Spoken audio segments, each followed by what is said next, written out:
Hare Krishna. So yes, Krishna is the cause of everything and He is the essence of everything also. So we have seen how Krishna is the essence of water, He is the taste. How Krishna is the light in sun and moon. How Krishna is the ability in the man. How Krishna is the sound in the ether. So like this, various things we saw in the previous shloka. Let's continue the same theme and try to understand how Krishna is the essence in various other things which are existing around us. Shloka number 9. Punyo gandha prithvyam cha tejaschasmi vibhavasau jivanam sarva bhuteshu tapaschasmi tapasvishu. So here Krishna is saying that punyo gandha prithvyam cha. So he is saying that I am what? I am gandha. I am the original fragrance, punya gandha, of the earth, prithvi. Tejas chasmi vibhavasu. Here tejas. So he is saying that I am the heat. I am the heat of what? Vibhavasu. Vibhavasu means fire. I am the heat in the fire. Jivanam sarva bhuteshu. I am the life in all that exists, all that lives. Tapas chasmi tapasvishu. I am the penance of all the ascetics, all the ones who are doing tapasya, all the tapasvis. So here Krishna is very, very beautifully telling that how we can remember Him by seeing various things around us. So in shloka number 4 we saw that how Krishna is saying that I am, my separated energies are earth, water, fire, air, ether. And now here Krishna is actually telling us how He is the essence of everything. So in the previous shloka we said that He is the taste of water, He is the sound in the ether.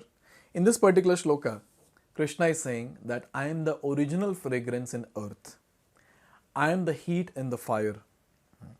And the cha, the word cha here very clearly indicates that He is the essence of other elements which are existing, like the touch sensation of air.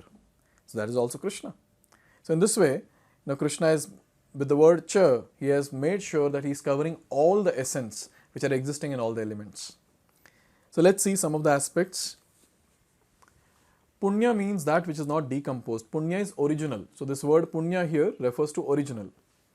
Everything in the material world has a certain flavor or fragrance as the flavor and fragrance in a flower, or in the earth, in water, in fire, in air, etc.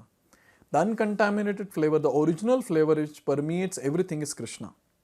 Similarly, everything has a particular original taste. And this taste can be changed by the mixture of chemicals. So everything original has some smell, some fragrance and some taste. Let's do a small analysis. So when it comes to a rose plant, now there will be rose seeds. Now rose seeds, if we smell, will not get any fragrance. So that rose seed is buried in the ground and then it is watered. Now water also does not have any fragrance. So now the seed does not have fragrance, the water does not have fragrance, but the plant when it grows and gives rise to beautiful rose flowers, oh, that has fragrance. Where is the fragrance coming from? This fragrance is coming from the earth. Now rose has a different fragrance, jasmine has a different fragrance. Can we imagine how wonderful it is that from the same earth different fragrance are coming? This is the beauty of Krishna's presence in the original fragrance of the earth. So in this way we understand that everything in this world that is fragrant, that is coming from the earth, that's all Krishna's presence. Krishna is there as the essence of that fragrance. So in this way it's very clear that whenever we smell anything good, the only thing that we have to remember is Krishna. Krishna is present here. So in this way, here we understand that Krishna is that fragrance, the original fragrance in all that is very, very beautiful. Next, it is said that Vibhavasu means fire. Without fire, we cannot run factories, we cannot cook, etc. And that fire is Krishna. The heat in the fire is Krishna. According to Vedic medicine, indigestion is due to a low temperature in the belly.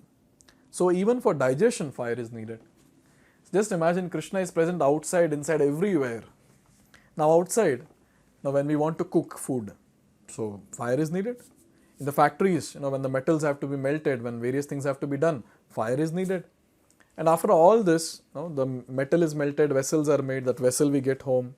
Then, we have the gas, we're using the gas, we have the stove, and then we lit the fire, and then the fire is there, the flame is there now, vessel is kept on it, and all the grains are put and nice preparation is done. And when we eat that, again there is fire needed in the stomach called Jatar Agni. So that Agni is needed in the fire to burn the food that we have eaten for proper digestion. So this is very clear. Outside the heat that is there, which is present in the fire, the inside heat which is present in the fire of digestion, everything is Krishna. Now just remove the heat from the picture. Tell me what remains. Nothing. We will also go, we will also vanquish. So we can imagine how much we all are dependent on Krishna. How much? Each and every person, each and every living entity in any body, doesn't matter. Every person, every animal, every insect, every bird, everyone is dependent on Krishna. Without Krishna, a person cannot exist. This is what is the point that we need to understand here. And then, in Krishna consciousness, we become aware that earth, water, fire, air, and every active principle, all chemicals and all material elements are due to Krishna. So this is very clear. And then, the duration of man's life is also due to Krishna. Therefore, by the grace of Krishna, man can prolong his life or diminish it. So Krishna consciousness is active in every sphere of life. So, what is the essence of life? The essence of life is the soul, the spirit soul. And what is spirit soul? Spirit soul is energy of Krishna. We just saw that in shloka number 5. So, spirit soul is the superior energy of Krishna. So, because of Krishna's presence in the form of his energy, this body is moving. Things are moving in this world.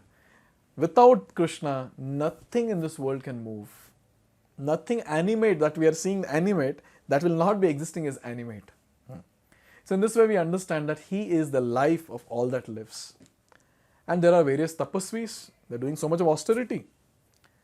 So who is that ability to endure even in dualities like cold, heat and so many other various critical weather conditions?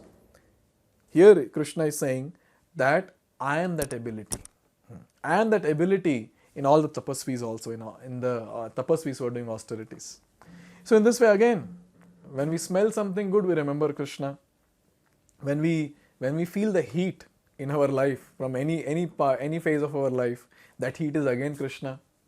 And then when we see anything that is moving, be it an ant that is moving, or be it a bird that is flying, or be it a snake that is crawling, anything that we see which is moving, here it's very clear, moving or living, anything. Krishna is present, so we remember Krishna. And also whenever we see any person doing austerities very nicely, we understand that ability to do austerity is also Krishna. So in this way, Krishna is proving that if I am not present, oh living entity, you're zero. So our entire life is actually dependent on Krishna. And as devotees, we express our gratitude to Krishna by doing devotional service. We express our gratitude saying, oh Krishna, you're maintaining me throughout my life, in all spheres of my life, how great you are. Understanding what Krishna is doing for us, we become very, very small. We become indebted to Krishna. So what can we give back to Krishna? We cannot give back anything to Krishna. But one thing we can do is practice bhakti nicely and come back to Godhead, to Krishna, and serve him very nicely with love and devotion. So all of us should take a vow saying that I have to attain Krishna this very lifetime. He's doing so much for me. Now it's my turn to serve him, to give back little, at least little, and give him pleasure by my service. So in this way, we have to be very, very grateful, and that gratitude should be there in the heart.